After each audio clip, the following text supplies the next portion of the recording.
Setelah riset ini sudah berlangsung 1 tahun dan proses memperkenalkan Coffee Wine sudah sampai ke Jakarta, dan Coffee Wine ini sudah sampai di Kementerian Pertanian dan kami langsung diterima oleh Dirjen Sarana Prasarana di Kementerian Pertanian Republik Indonesia, dan sudah sampai kepada salah satu senior peneliti di BRIN, Badan Riset Indonesia di Jakarta. Kemudian kami sudah sampai juga memperkenalkan produk ini juga di kantor pusat BUMN PT Permodalan Nasional Madani, langsung diterima, dan ini menjadikan bahagian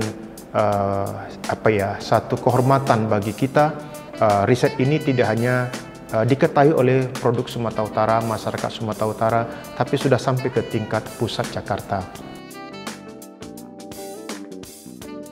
Maka kami beli dalam beberapa ratus kilo kopi yang dari Takengon dan Simalungun di Medan bersama 12 mahasiswa ekonomi yang kami libatkan dalam proses riset ini. 3 dosen yang terlibat langsung dalam proses Kedereka ini. Kopi-kopi tadi ratusan kilo kami tempatkan dalam satu wadah. Disitulah proses pertama mensortir. Jadi yang kami ambil adalah buah kopi yang masak matang yang dinamakan buah seri. Warnanya seperti warna kemasan ini, merah menyala. Setelah kami sortir, tahap kedua adalah kami rendam dalam satu wadah yang berisikan air murni untuk mensortir mana buah bernas, biji kopi yang bernas. Setelah buah kopi disortir di tahap pertama, tahap kedua kami rendam, dibiarkan untuk 15 sampai 30 menit. Mana yang mengambang, mana yang mengendap. Maka proses penyortian itu bisa mencapai 20-30% di reject untuk mendapatkan kualitas terbaik. Maka buah merah seri yang mengendap di bawah saja yang kami gunakan dalam proses menciptakan Coffee Wine. Setelah tahap ini selesai, kami cuci sehingga betul-betul biji kopi seri yang sudah matang, berwarna merah, direndam untuk beberapa waktu, dan itulah yang diambil. Kemudian tahap ketiga adalah proses penjemuran. Proses penjemuran ini kami menggunakan alat jemur yang memang ditempah dengan biaya Ristek Dikti tadi. Di mana alat penjemuran ini itu bukan dari besi tulen, tapi dari stainless, supaya terhindar dari karat-karat dan bahan-bahan kimia. Kami ratakan di dalam 10 penjemuran, alat penjemuran di bawah terik matahari sebelum pukul 12. Jadi ada waktu-waktu tempat penjemurannya supaya mendapatkan ultraviolet yang bagus. Maka kami ambil pada pukul 8 sampai pukul 10.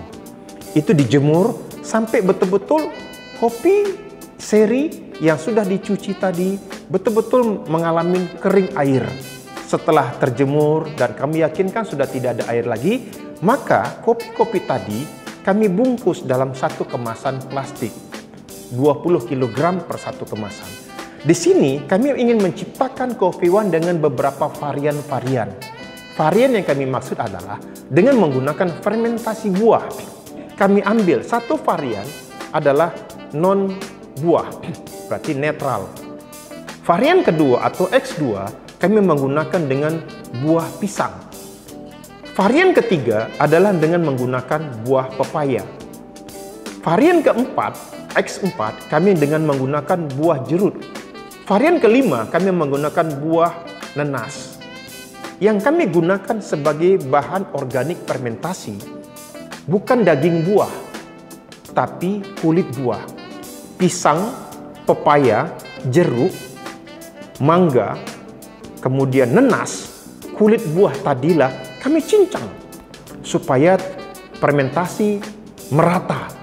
Kami satukan dalam satu kemasan plastik, begitu juga kulit buah nenas.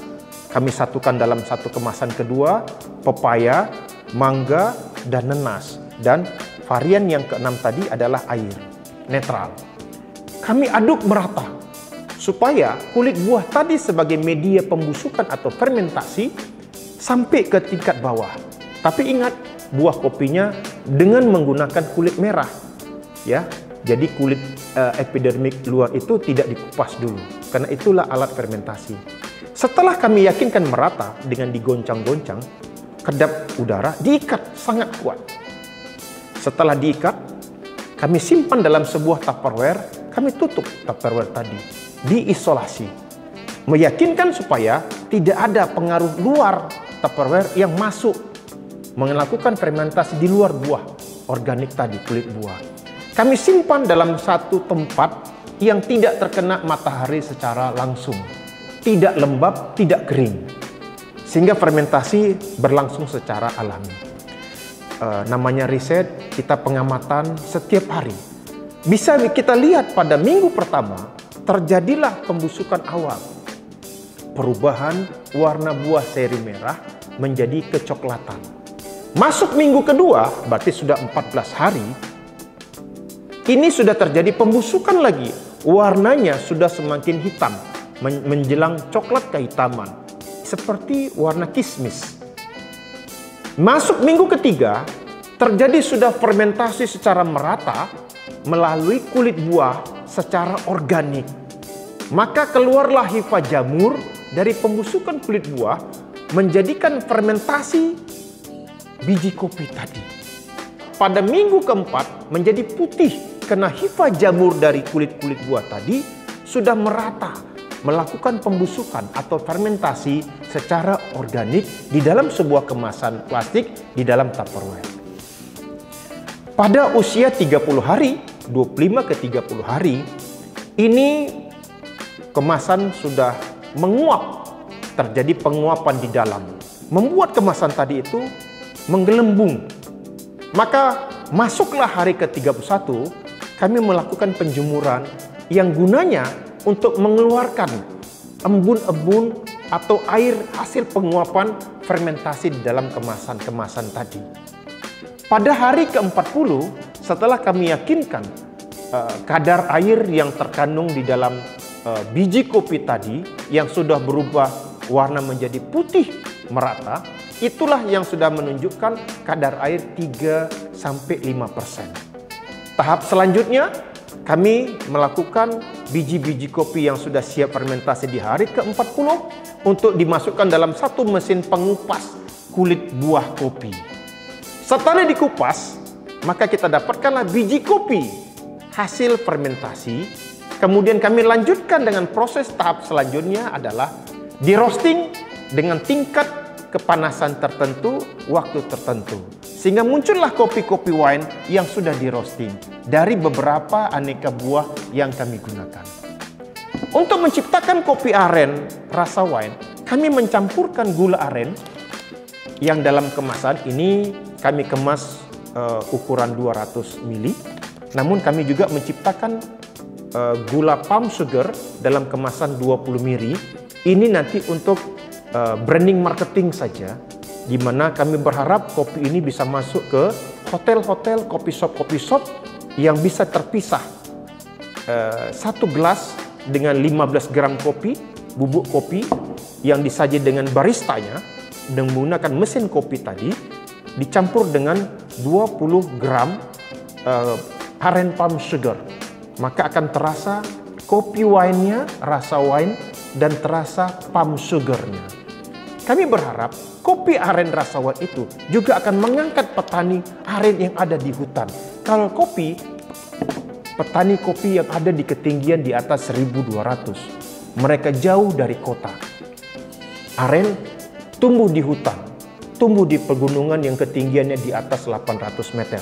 Maka disinilah peran Fakultas Ekonomi yang ingin menciptakan daya beli yang bagus, meningkatkan petani kopi dan petani aren sama-sama sejahtera.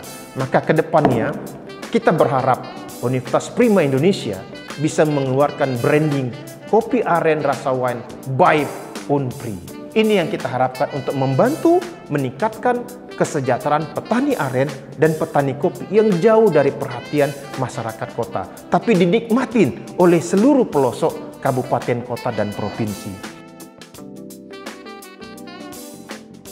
Kedepannya kami ingin menggandengkan kopi wine ini muncul varian baru dengan cara mengkoneksitaskannya kopi dengan daun kelor.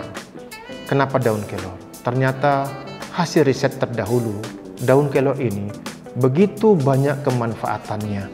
Dari daun saja, ternyata vitamin C daun kelor 5 kali lebih banyak dari melon. Vitamin A-nya 7 kali lebih banyak dari wortel. Sehingga nanti akan muncul lagi produk varian baru, kopi kelor namanya. Mudah-mudahan akan muncul produk-produk reka cipta dari Universitas Prima Indonesia. Karena kami tahu moto visinya kampus Unpri ini adalah menciptakan teknopreneurs-nya. Dengan riset yang dilakukan, dengan produk-produk varian terbaru akan membuka lapangan kerja untuk menjadikan seorang tamatan Unpri menjadi seorang pebisnis entrepreneurship-nya.